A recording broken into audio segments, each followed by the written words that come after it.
Hi there, good evening. Welcome to State of Affairs here on GHOne Television. I am Francis Abban. Tonight we have a very special show for you. It's a two-part show. Part one is when we seek to answer a very simple question.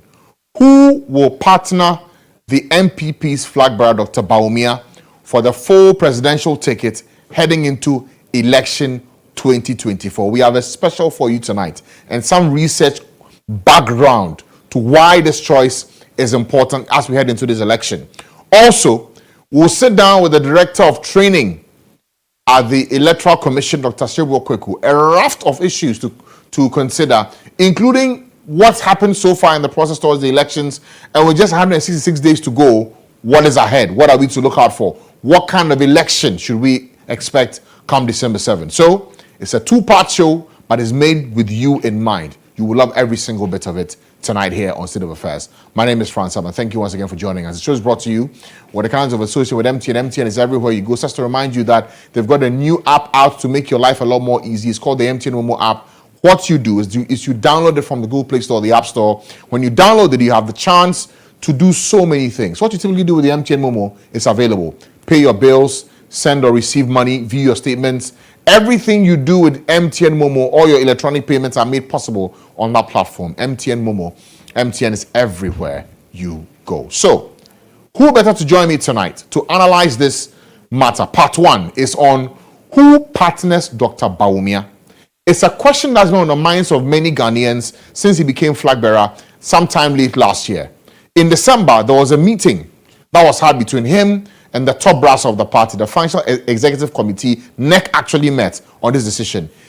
From what we know, he sent names of people that he wants to partner. In fact, he had a name in mind, we are told, but the party said, go and think about it again. Come back to us with certainty, and when you're back, we should be able to move ahead on the choice. So, almost 6 months down the line since that first meeting, what's going on? Why is there no running mate as yet announced by the MPP for Dr. Bawumia? Are there ramifications for it? What is delaying this decision? Is it the gender card? Is it the regional balance? Is it the surveys that are beginning to alter and change things? Is it the intense lobbying that is accounting for it? Tonight, we will analyze it for you to better appreciate why this question of who partners Dr. Bawumia is just as important. Head of our political desk right here with the EIB network, Ibrahim Alhassan is here. You should see him. Dapper as always. Good evening to you, Ibrahim. Good evening, Francis. And I thank you for making the time to join us on State of Affairs. We don't get to see you often here on the show, even though you are every bit very part of the show. But thank you for joining us tonight. You're most welcome. Right. Good to see you. Good to see you as well. So, first question. The MPP, for the very first time, has a candidate who's coming from the north. Yeah. The history of the party suggests that it's always been the front runner being from southern Ghana and the running mates being from northern Ghana. This time, Dr. Bawumia is from the north, and so the expectation is that the running mates should come principally from the south. What has happened since his election as flag bearer, and why are we in this flux of a decision? Well, so the dynamics are quite interesting. What you said is true, with just one exception. Aka. Yes. Yes, of course. Who came from the Great Alliance. So let me take you back to 1992. So for instance, 92, when Professor Albert Aidoo got elected as a flag bearer, he waited till September before picking his running mate. And the running mate was Roland Ibrahim Alhassan. And of course, that running mate, of course, his election was in September, but then he picked this running mate on November 3. Take notice of that. Flag bearer elected September. Yes. And then November 3, running mate chosen. November. This is 92? Yes, this is 1992. 92, the elections were held on November 3. Yes. So from what we know, okay, 15th August is when Professor Aidoo was elected flag bearer. That's true. Then in September, yes, the running mate was picked. Yes. So August all the way to September, yes, the running mate was picked. And again, of course, Afriyie, as we know, was a lawyer from Kumungu, a two-term MP, and of course, then we come to 1996. Yes. That's 20th April, Kufuor elected flag bearer. 20th April, Kufuor elected flag bearer. And then he had to settle on the Aka. That's, of course, call Nkansa Aka yes. as the running mate from the Great Alliance. Great Alliance. That's where the exception comes in. And context. Aka was the one-time vice president with former President Rawlings. He was the one that was popular. The story goes around that he was the one that was popularly slapped. Exactly. By the late Mr. Rawlings. Or the one whose shoulder was held. Exactly. Yes. And then he was let go, after which he said he was going to contest for the leadership of the country as president. And mind you, he didn't lose his status as the vice president. So he went into that election as a running mate to Kufuor, still as a vice president of the land. Interesting. Yes. And so that was 1996. Yes. And then the year 2000. The year 2000, on 23rd October 1998, Kufuor was nominated. Yes. And September 2000, he equally nominated Alhaji Aliu Mahama, the then businessman from the northern part of the country, to partner him. Almost 2 clear years before the elections. Yes. Former President Kufuor was elected flag bearer. Exactly. That was September. Well, no, that's October of 98. Yes, October 98. Then September of 2000. Yes. Almost 2 years. Yes. He announced. Now, October, to put it in context, September 2000 was a few months to the elections. A few months. September. Not August. September. Okay. Yes. We have noted that clearly. That's from noted 2000. September. All right. And that will be just about 2 months to an election. Yes. Yes, that was when Aliu Mahama was named as the running mate. And then, when it comes to 2004, mind you, President Kufuor was then the incumbent. Yes. And then he retained his vice, Aliu Mahama, as running mate again. And that, of course, no contest on the 5th of January 2003. And then 17th of September 2004, 1 clear year down the line, Aliu Mahama was then retained as running mate. A year and about 9 months. Yes. A year and about 9 months. Yes. And then, so that's 2004. Let's go 2008. Yes. At 3rd December 2007, Akufo-Addo becomes the NPP flag bearer. 23rd December 2007, Akufo-Addo becomes the flag bearer. And then 17th August 2008, Dr. Bawumia is nominated as the running mate. So, from 23rd December 2007 to 17th of August 2008. I won't jump the gun. Don't. But every time, I may be wrong in this assessment, but every time the party has had to choose a fresh flag bearer, the choice of the running mate comes in August. Yes. So watch it. When it was Kufuor, 96. Yes. April, he became flag bearer. The choice of running mate came late 2000. Yes. Late 2000. Yes. In 2000, no, that's in for the 96 election. Yeah, for 2000, yes.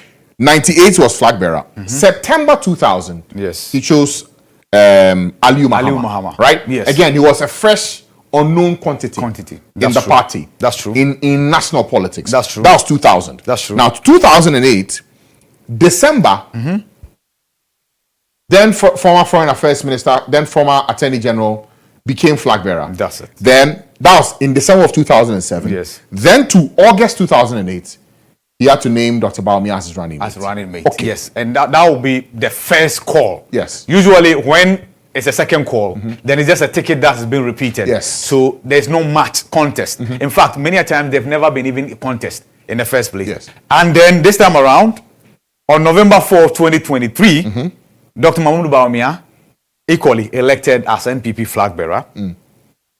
We have been given timelines as to when the running mate to Dr. Bawumia will be named. That's about 3 months ago. I think you've skipped through from 2008. Yeah, that's because it's just it was a retention of the Dr. same Bawumia ticket. and the same ticket. Yeah, so I come to November 4, 2023. Yes. When Dr. Mahmoud Bawumia is elected as flag bearer. Yeah. And as we have this conversation on the 24th of June, that definite question as to who partners Dr. Mahmoud Bawumia officially into the 2024 December 7 elections has not been answered. Yes. But if you look at history, you mentioned the time that Dr. Mahmoud Bawumia was named as running mate. Yes. It was in August. In August. It's in August. Yes. We are in June. So many questions have been asked. Will Bawumia also pick the notes of his boss, Dr. Nana Donko Akufo-Addo, yes, and then shift the naming of his running mate to August. Already timelines have been given, of course. You hear one of his spokespersons, Nana Kumia, mentioned that by the end of this month, the vice president and then the NPP flag bearer will be choosing the running mate. But Ibrahim, we've heard this before. Yeah. December when the first meeting was done, we were told that a choice is about to be made. Yeah. Then we were told, Valentine's Day presents. We will hear the running mate being announced by Dr. Bawumia. Yeah. Then it was supposed to be before Easter. Yes. Then after Easter, they said, you have it by May. Yeah. We are in June. Yes. There are two options now. Dr. Bawumia could do one of two things. Mm-hmm. Repeat what his current boss, President Akufo-Addo, did in 2008 by naming the running mate in August of 2008 or August this year. Yes. Or he could do what former President Kufuor did in 2000, where he had to name his running mate in September. So, best bet is that we're looking at an announcement being made either in August or September if he's to repeat the dose of history. Exactly. If he's not, we could see the announcement made earlier than these 2 months of August and September. But mind you, the party's constitution had been changed to put in it expressly that there should be a period when a running mate is chosen, especially when the party is in power. An application was made to the National Executive Committee for that clause to be waived. So the vice president can decide to even name the running mate, or the MPP flag bearer can decide to name the running mate just a month before December 7. Or the eve of election. Yes, because he has that leverage to do that, because the National Executive Committee of the party has waived that provision in the constitution that requires that he names the running mate way ahead of time. Yes, and so if what his spokespersons have said is anything to go by, then at least we expect a name by the end of this month. But like I said, if that doesn't happen, it won't come to me as a political watcher as a surprise, because we've been here before. But the nuances are to blame for the uncertainty surrounding who partners Bawumia. Because that choice, regardless of who he settles on, there will be conversations, questions will be asked, there will be implications and ramifications. Okay. That explains why, and I'm sure we'll get into that. Yes, the names are quite many. By this time, we shouldn't be having such a conversation. Many names. I guess we have to go to the names now, because in all of this, there's been intense lobbying. Yeah. Almost every week, you hear a name come up, either satisfying the Ashanti line, or satisfying a certain gender line, or even looking to the swing regions and what candidates from those areas can bring to a ticket for an election. So let's go through the names that we have heard so far. First up will be Serebour Quaicoo, born 5th June 1947 from Wiamwasi in the Ashanti region. I know a certain Charles Echibod who's also from that same area. Okay. Then he is known to be, per profession, a lecturer and development consultant. He has been the head of Home Science Department at the University of Ghana, the MP, also West Wagon MP from 2005 to 2013. So his career span is one of a former MP, a former legislator. Yeah. He's known in the academic circles, right? Yeah, he's also a development consultant. Yeah. He brings that experience. Plus, he's been arguably,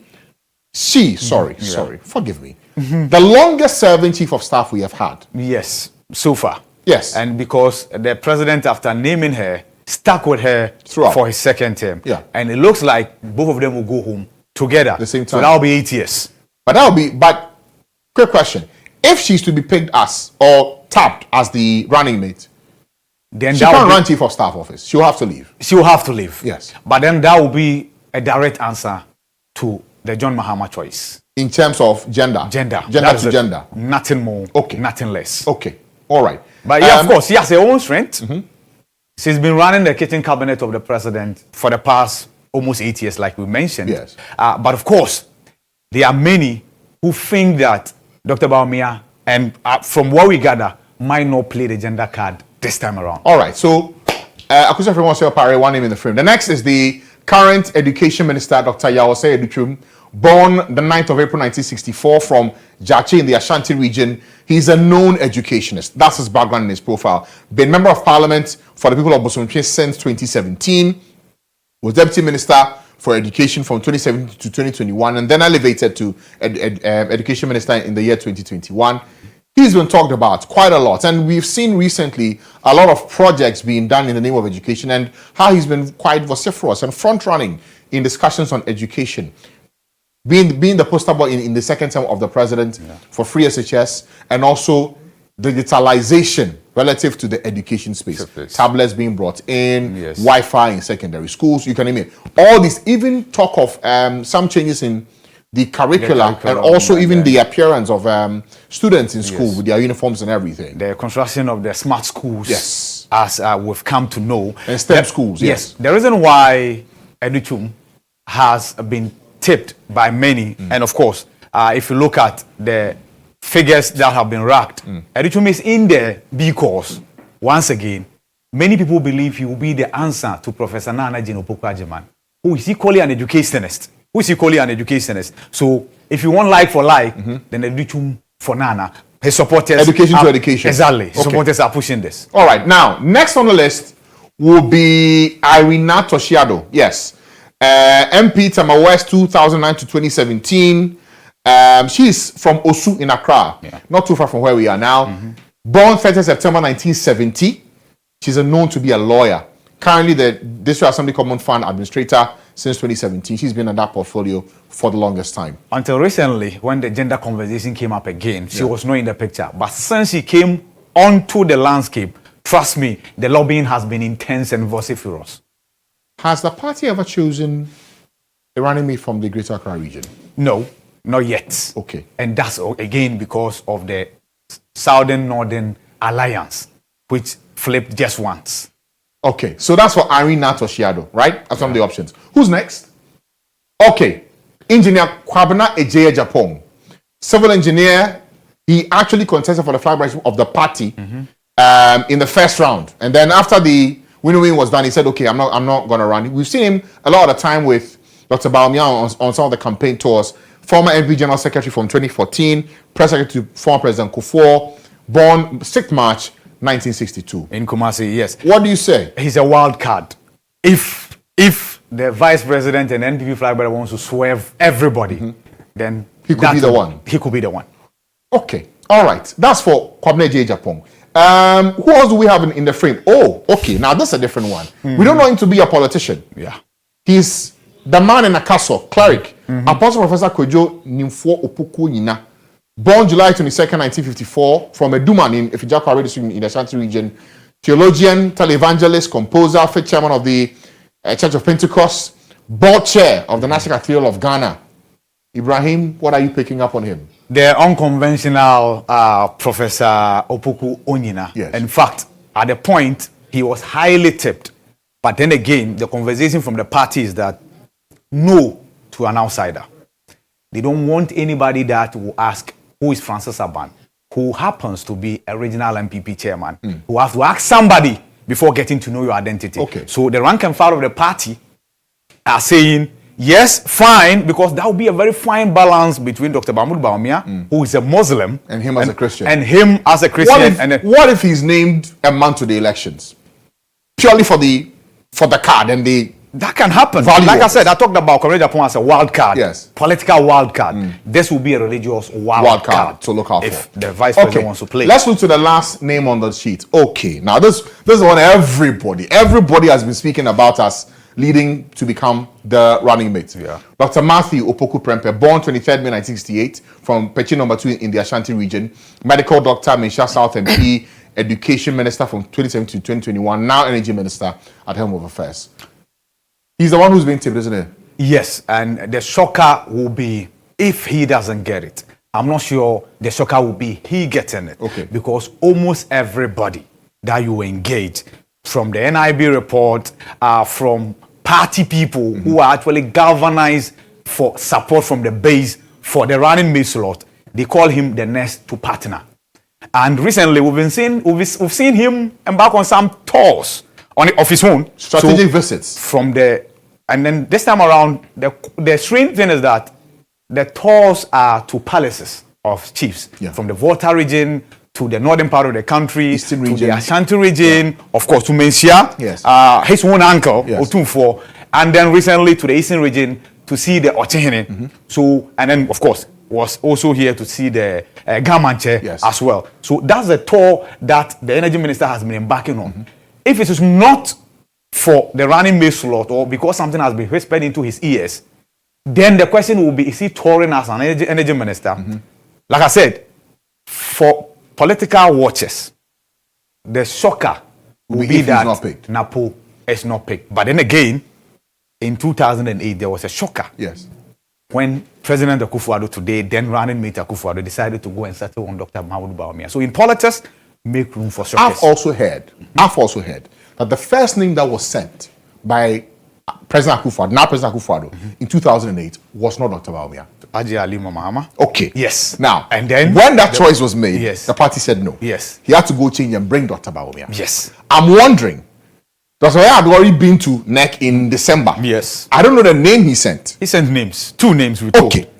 Now, as to whether it's a retention of the same name for this election is crucial to watch. Very. If he picks anyone other than him, it will be interesting to watch. Very interesting. And the ramifications will be interesting. Most definitely. And finally, see, whatever decision is made, the Ashanti region will respond positively or negatively. Okay, Ibrahim, thank you. So that's our look at the permutations and who the choice will be. Let's see if it's July, August, or September. We'll go for a short break. Now, when we return, we start with Dr. Serebour Quaicoo on what to look out for ahead of election 2024 here on State of Affairs. Stay with us. Thanks for staying with us. You're watching State of Affairs here on GHOne Television. I am Francis Abban. Tonight, our very special guest is the Director of Electoral Services, soon to be. A week from today, he will assume his new role as the Director of Training at the Training Department of the Electoral Commission. Dr. Serebour Quaicoo is our guest. Thank you, sir, for joining us, Doc. You're welcome, my brother. I trust you're well and keeping safe. By the grace, I'm good. Okay, I guess we can start from the notice I just gave from the very top. There was an indicator clearly that you are taking up a new role as the head for training. That's a week from today, correct? Yes. A week from today. Yes. What does this provide for you by way of growth? Let's start with the special voting and then we'll come there. Oh, I just wanted to ask to clear this for out the way. Then we have about 10 departments in the commission. Under the operations department, operations session. Yes. 2 sessions: corporate services and operations. And under operations service, we have training. We have electoral services. Yes. We have research and monitoring. We have IT. Okay. Then if you go to corporate services, we have finance, public affairs, human resource. There are a couple more. Okay. Exactly so. So, and for training, you are in charge of recruitment and training of temporary staff. Okay. For example, for this election, we are going to use getting to 300,000 people. So you will be in charge. You in charge of their recruitment and their training. Then you also do a lot of training workshop for the permanent staff. So for those who are asking if this reassignment is a promotion or demotion, what's your answer? It's like somebody playing football and the person is playing number 9, and the person has to play number 8 or 10. I don't know whether that's from the one scoring the goals to the one who's coordinating the passes. So does that apply to this one? That is only so. Because they are all directorship position. Yeah. The same level of allowance, the same salary, nothing changes. Nothing changes at all. Not an increase in salary. No, not at all. No reduction. Everybody who is a director is on director scale. Same as. No changes at all. Okay. And the irony of it is that if you have the training and election, we are on the same floor. So you enter trainings on the left side, on the first floor. Yes. Electoral service on the right side of the same floor. So same thing. Exactly. Okay, since you mentioned training, every single year, and I remember recently there was some talk that came up about officers that you recruit to work for you as a commission, temporal staff. What level of rigor and scrutiny is required in determining who works for you as temporal staff? Okay. What we'll do is that we advertise. As I speak to you, recently we do the interview for return officers. And currently we are doing recruitment there for the other polling staff. So in each case you advertise. Then you set out the conditions. For return officers, you're expecting people with the first degree, not more than 65 years, and not less than 25 years. Okay. People with experience who have at least been a presiding officer for 2 consecutive general elections, not conducting election experience. Exactly. That's what you mean. But not in many positions as a presiding officer, at least for 2 elections. So these are the people we're looking for the return officers. We had about 20,000 more applicants. We shortlisted 10 per a constituency. Then the team different teams were formed. So personally, I was in charge of the team that went to Western North and Bunu East. Other people went to different. The chairperson was in charge of the Greater Accra. So we did the interview. When everything is set, we will give the list to the political parties. And we are expecting that they will know the people more than we may know. So the political parties, if they have any qualms about then they will. But does it matter if these individuals are known to be party persons? Will not. If you're a party person, will not. Because perception is very important. Where party person means you hold a party card.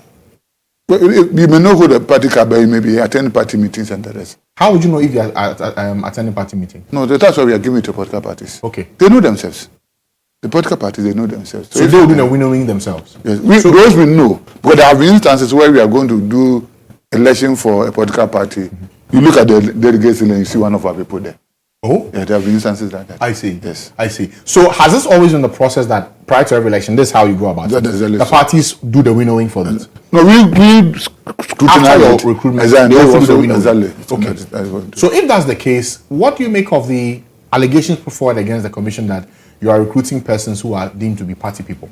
So let me give a case scenario. When we went to GHOne, I was there when one of the agents, not even agents, one of the key supporters of one of the candidates came to me that there are a lot of MPP executives from the nearby constituency serving on our list. I said, we may not know. So you have the list because then you have given them the list. So I said that you just identify those people and come to me and explain. But the person went to date. He didn't come back. Didn't come again. So it's not just a matter of just saying that I know Abban is a party A or party B. That's not enough. So you need to actually provide some evidence so that when you're saying they are executives, automatically it should not be difficult for you to prove. Right? So saying it is different and proving is another issue. Are you ready for the bullets that will come your way? Bullets from as director for training? Because if you're handling recruitment, the allegations will always come. See, the most important thing is that do what is right. So once you know you are doing what is right, as usual, I will space. Because if it's only when I'm doing something wrong, that you tell me that you are doing ABC, which are not correct. But if I know nothing, if you ask me, I will justify the reason why such decisions are picked. And all the political parties also know that if they provide evidence that somebody is a non-party activist, we will remove the person. They know. Okay. So, the limited registration exercise that happened recently, what's been the review of the commission on how things have panned out? Registration ends with exhibition. Yes. So it's only when we are finished with exhibition that we're able to have a wholesale view of the exercise. But so far even before the exhibition, I'm happy. At least I've met both MPP and DC on different programs, and they've all given us a thumbs up. They're satisfied with the work you've done. Exactly. So the initial hitches about the numbers for registration, what was it down to? I had a Coral Draw conversation, but really, what was it? No, you see, when you have the Excel data, the feedback from the data from the district and the region they come in the data form. So you have the data which was correct, but we wanted to at least decorate it and make it infographics so that people will be attractive on our website.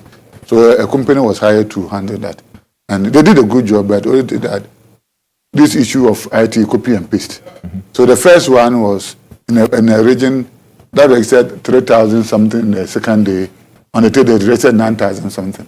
So when they are copy pasting, they copied the 9,000 for both the second day and the third day.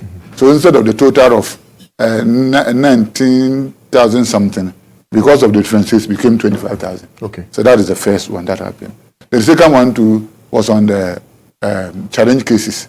So they developed a histogram. Histogram. So the bar, the bar is shorter as compared to the Greater Accra. But when he's putting the figures on the bars, he repeated the Greater Accra for Upper East. These are the two cases. Okay, but in terms of the data on the Excel, there was no issue. But hang on. If it was a case of design and copy and paste that went wrong, Dr. Serebour Quaicoo, once they do their work, they have been contracted. You are a commission. You have to proofread what's going before it goes. So who didn't do the proofreading? All of us went through, but we couldn't. Who was in charge? There must be somebody who will have been in charge. All of us went through. And you are in charge of Electoral Services. Yes. There's somebody in charge of finance, HR. I don't want to apportion blame. We did it's not blame. It's our responsibility. Yes, whatever it is. It was mean somebody didn't know, so that we blame, but whatever it is, we accepted that it's a slip we've understood it and we have slipped by the person. All of us. That all of us take responsibility for. All of us. Have there been any remedial actions taken to ensure that this does not recur? Because these numbers are crucial for an election. No, that's what they are data. The data, there were no issues. Okay. And we are not using infographs to conduct elections. You are getting over. So from then we stopped even doing the infographs. So we concentrated on the data and the cell phone. No, you don't have any. Oh, but you can still do the infographic. You still get the numbers. If right. that will give a problem, why don't you do our data? After all the figures you are talking of, they are all provisional figures. They are all provisional figures. Till we finish with the exhibition and the rest, every figure is a provisional figure.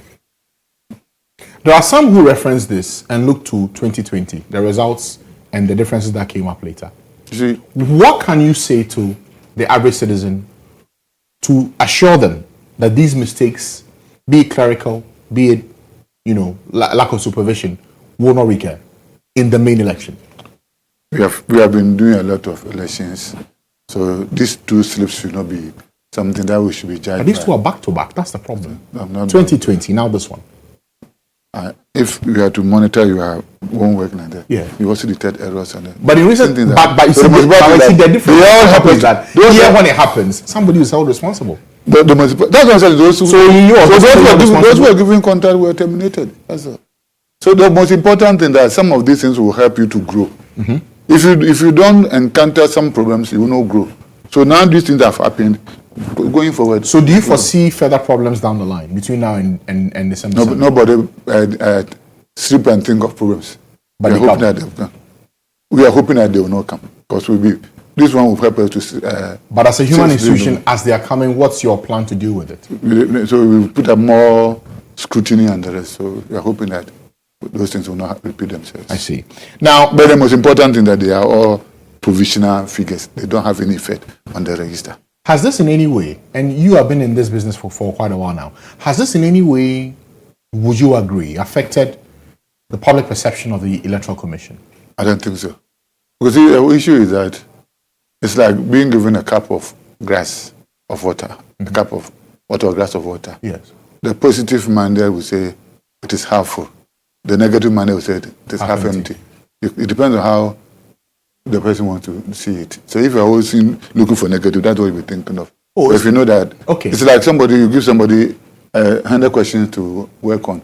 The person got 99, and you're hammering on the 1% that the person didn't get. Is that how you look at this? No, I'm saying that so it depends on how you want to assess it. But if you read that it has been rectified, we make progress. Okay. The mop-up exercise. Okay, so what are the timelines now towards exhibition?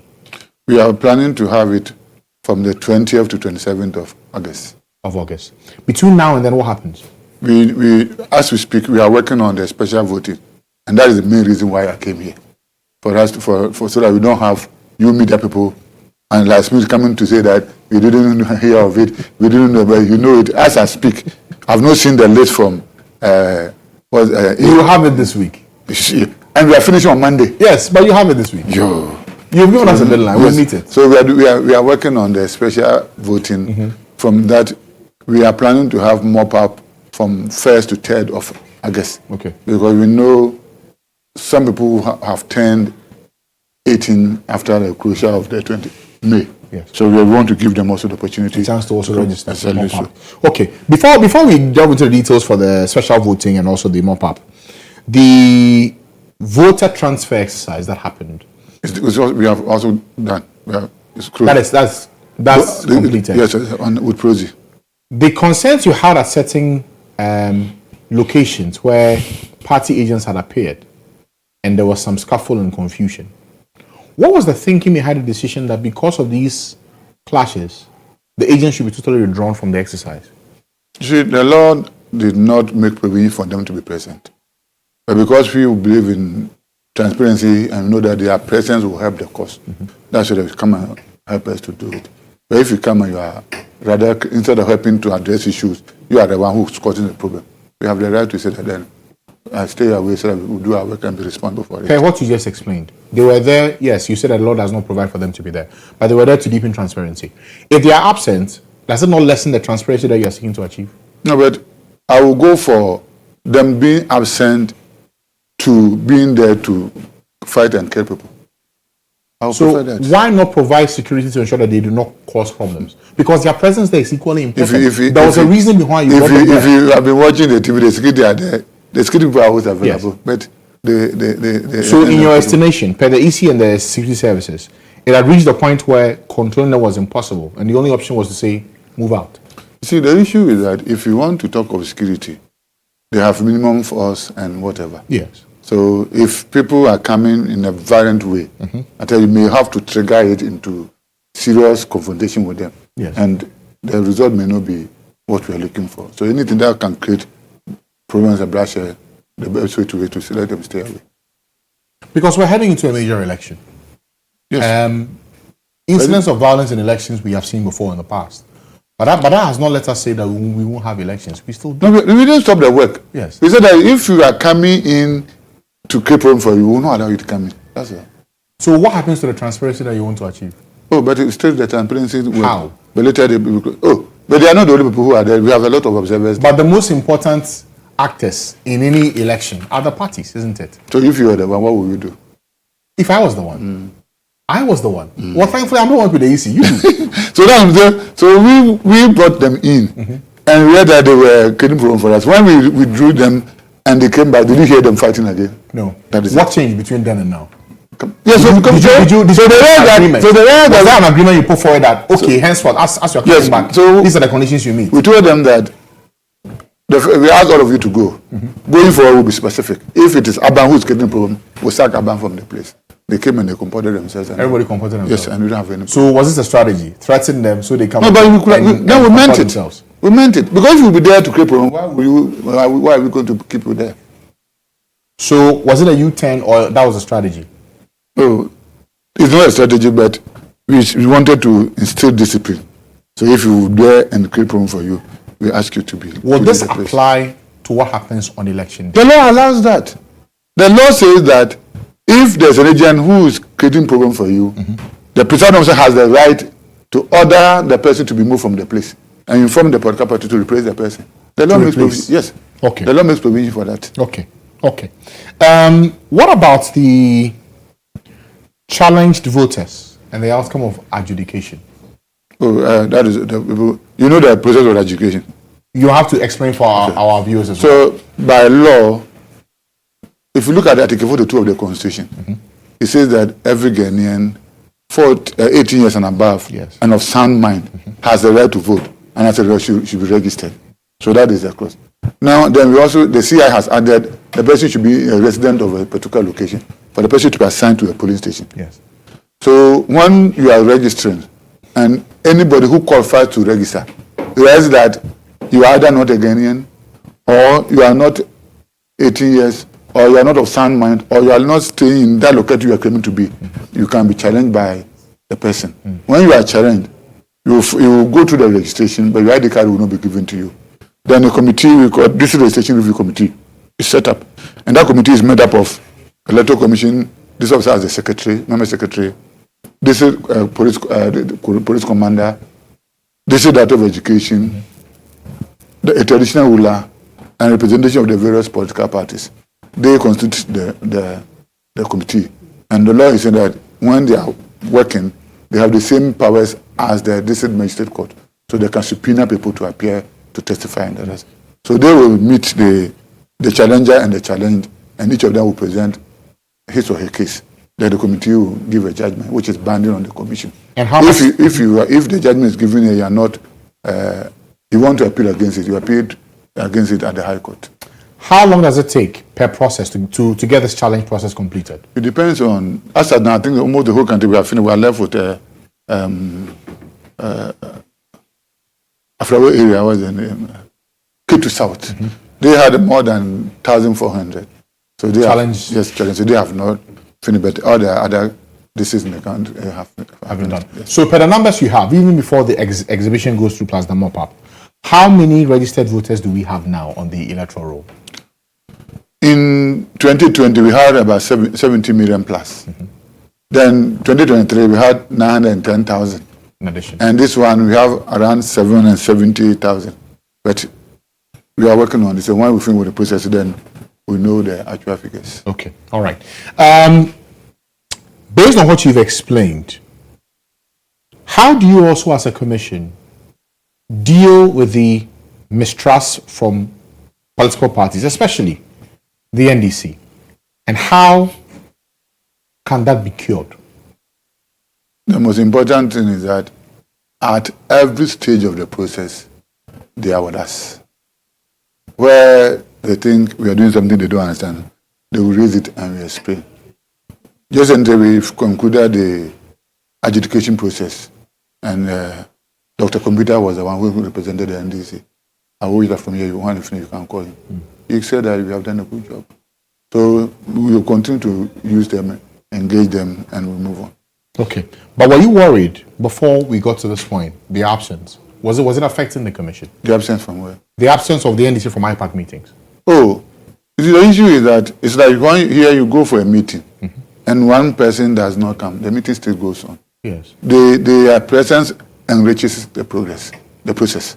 So the absence takes something away from them. Oh, it enriches the process. At least you have view from different people, and they are key members of the process. So we were always asking them to come. Now they are in, and we are moving forward. We've forgotten the past. Okay. The flag bearer of the NDC, former President John Mahama, says they are going into this election with their own referee. How does that sit with you? I don't understand going by own the referee, because it's the Electoral Commission who set the date, who do the processes, who declare the results. So I don't, unless you explain what it is. Well, this was made in the context of a level of mistrust between the party and you as a commission. So what then can be done to let him say that he will no longer go into this election with his own referee? Oh, maybe going with the referee will mean that he will beef up his agents. We want them to be there.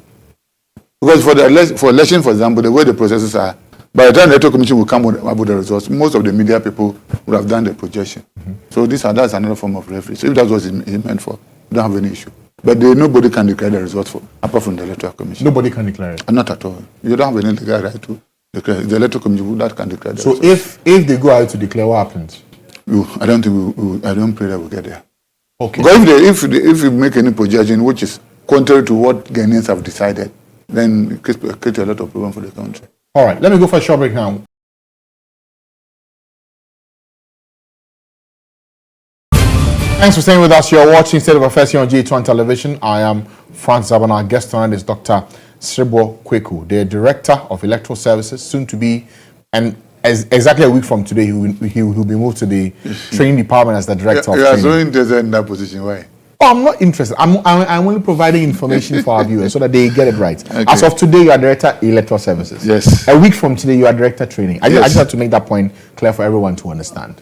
That's all. That's just simply it. It's not about my interest. Coming here will not change by the changing position. Of course. By no means at all will it change. Okay, so please answer this for me, because a lot of people make a fuss out of it.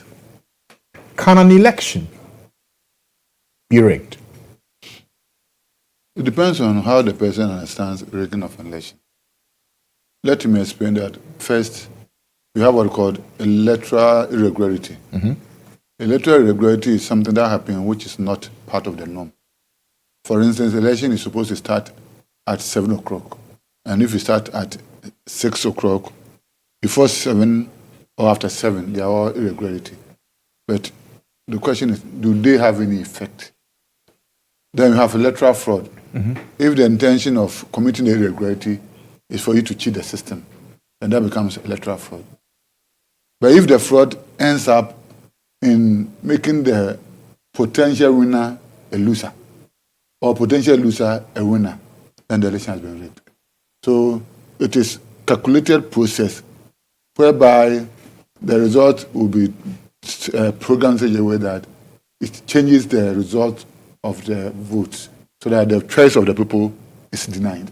That's what Has that ever happened in Ghana? Not at all. Not at all. Not at all. No Ghanaian election has been rigged. Not at all. Unless you have an example for me. No, not at all. I'm only asking to That's be what I said. sure. So because the process, and you see, the way our process is, and the accountability and the transparency aspect of it, it is extremely impossible. I will show that 100% impossible for election to be rigged in Ghana, unless all the media persons have been bought or they collude. Electoral Commission, the media, the political parties, reps for all the seats, the security, the judiciary, unless all of them agree that we are going to change the result from A to B. Other than that, it's not possible. It's impossible. At all. So the irregularities you speak of, vote padding is impossible. At all. Explain what you mean. Where an area has 100,000 registered voters, out of the 100,000 registered voters, turnout per those who monitor is about 60,000. And when they count the votes, it's 95,000 people that voted. So the question is, were there agents? Were there the media people? Yes. Were there observers? Even the town people? All of them agreed. So if the whole country, we are agreeing that you vote this way, but we declare this way, then nobody can blame anybody. But is it possible? That the whole country, everybody will agree that let's change the results. So if that is true, then this conversation about World Banks for political parties, does it really hold? No, World Bank for political parties just means that if you go to GHOne, about 90% of them are for Tomato Party. So when they vote, 90% of the vote will be for Tomato Party. It does not mean that 90% has been manipulated to get 95. At all? At least so. Okay. So at least there will be one person who will be for the opposing side, who will look at you that the right thing is done. So for these two regions, Ashanti voter, has there ever been an instance where the voter turnout is questionable? Not to the best of my knowledge, not at all. On average, what's the turnout? 85%, 90%? I can't put figures on because I don't have those. Because per the history. It varies from year. It varies from year to year. So if I had known, I would have brought the figure because what the turnout for 1992 will be different from 96. Of course. So we cannot. The nuances will be different. Yes. Okay. So there was a new CI seeking to scrap the guarantor system and make the Ghana card the only primary document. Proposed one. Yes, for registration. And I'm 100% for it. And the reception from Parliament. Where are we on that? No, because at a point in time, we read that it was dividing the country. And we wanted to go into 2020 without such divisions. So the Commission... 2024. 2024. So the Commission took the decision that we are not going to change any of the CIs. So let's use the existing CIs to move. But immediately after that, we can now start preparing the new CIs to replace that. But the challenge with the guarantee system, which I believe you are aware, is that people guarantee for people they have never met. To the extent that even some people, they charge the applicants money and guarantee for them. So, and the laws, the Constitution said that a Ghanaian, 18 years and above, and of sound mind. So if you are going to guarantee for somebody you don't know, how sure are you that the person is a Ghanaian?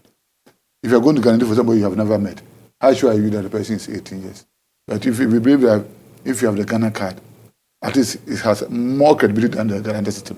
Because the Ghana card, if you are, let's say, 15 years, and you inflate your year that you are 18, the Ghana card will be permanent with you, right? Yes. So it means that when you are 57, the system will show that you are 60, and nobody will take that risk.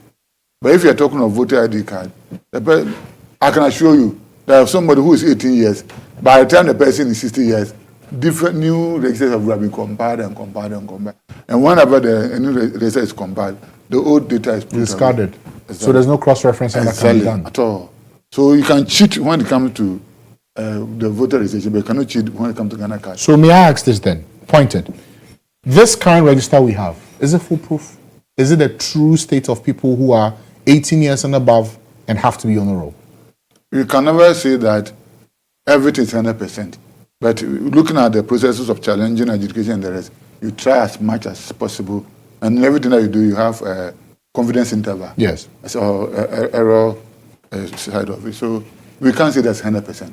But after going through all the processes, it will be near perfect as possible. What do you make of the recent brouhaha surrounding your colleague, Commissioner Dr. Peter Appiahene, being cited at a political event of the Vice President and the MPP presidential candidate, Dr. Bawumia? I've not heard of that. You've not seen it? Not at all. You've not heard it? Not at all. Are commissioners allowed to go for party events? I've not seen it, so how... Okay, but I'm only asking. So per system and per SOP, are commissioners of the Electoral Commission allowed to go for any political event? Not as electoral officers to go and it depends on monitor, what, it depends but as on, visitors. It depends on what you mean by a political event. Yeah. For example, I am Director of Electoral Services. I am also the board chairman of Transit Secondary School. Transit Secondary School. Okay. Assuming the school has a program and one of the candidates comes there, assuming that I should vacate the place. That's for your school having an event. Exactly. But if it's a political event, are you allowed to be there? If it's a political event like what? So fundraising, rallies. For the political party? Yes. I don't think any commissioner will be there. I don't think so. So if there's any evidence that they are, what are the consequences? I've not seen it, so I can't, but I don't think... No, I'm only asking what exists. So as a commission, if a commissioner goes to attend a political event, are there consequences? Yes, the definition for a political event. Yes. But I don't think any commission member... Yes. Who say maybe a political party is to have a fundraising for the political party. Yes. And the commissioner will be there. I don't think so. Okay, I'm hearing you say you don't think so, but I'm asking. When you say political event, you're saying that the definition determines what happens. You have been at the EC for quite a while. What are the protocols? If you flout, what happens? The issue is that let's look at the difference. There's a difference between commission members and staff. Commissioners. No, they are not commissioners. We are commission members because there's categorization. I'm saying commission members. That's what the Constitution says. The Constitution didn't say commissioners. So commission members, and within the commission members, you have the chairperson, the two deputies, and other commission members. They are the commission members. Then you have the staff members. If the person is a staff member, then the commission can sanction the person. Yes. But if the person is a commissioner, then it means that it's only the legal way that you can use to deal with it. So somebody must trigger the process in court against such a person? No, but within the commission, the chairperson cannot sack a commission member. Commissioner? No, the power is not there. A process will have to be triggered against. Exactly. So it's the process. You can, but if it's the staff member, then the commission can take sanction the person for that. What type of election should we expect on December 7th? The best election in the history of Ghana. The best? Yes, and I mark it on the wall. Well, the best means what? What will be? No, every election has its own challenges. Where, for example, somebody can go and stand ballot box, can do that, can do anything that is flouting the laws of the election. What we are putting in place with the security and everybody, including the media, if everybody is to do his or her role very well, we have a very credible and the best election. Thank you very much for your time. But we have not done special voting. We will talk about it. We'll definitely talk about it. But thank you for your time and for joining us. The Director of Electoral Services for Ghana's Electoral Commission, Dr. Serebour Quaicoo. Thank you for your time and for joining us. That'll be it for State of Affairs this evening. Thank you.